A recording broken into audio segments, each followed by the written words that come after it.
Hey guys, in today's YouTube video, I'm going to be showing you how to build quicksand in Minecraft. This is almost impossible to see, and it's super easy. But if you're hoping that you could maybe drown your friend in it, it won't work because you can't go fully under the quicksand.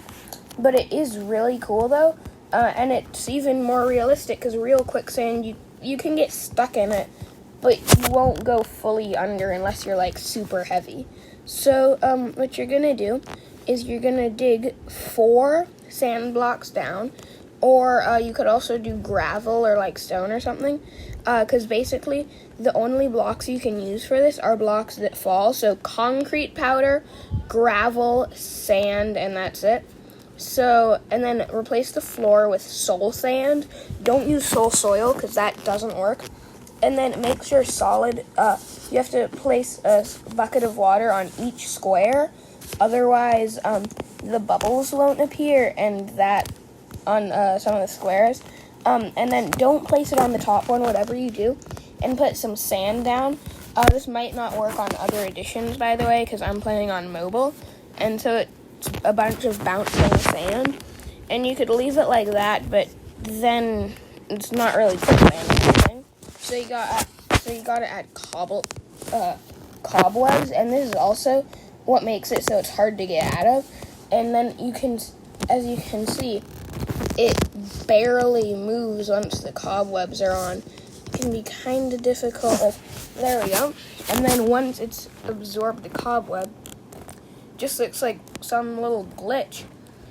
And if your friend starts to walk over it, that would happen, and they start sinking. And then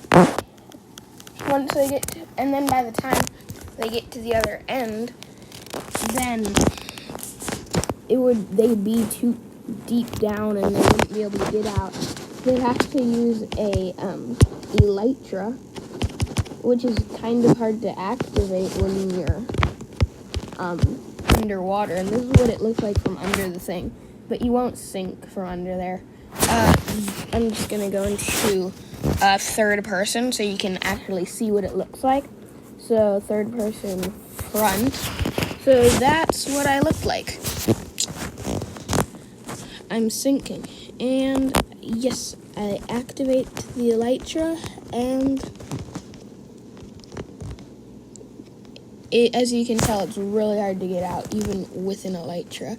So that's gonna have to wrap it up for today's video.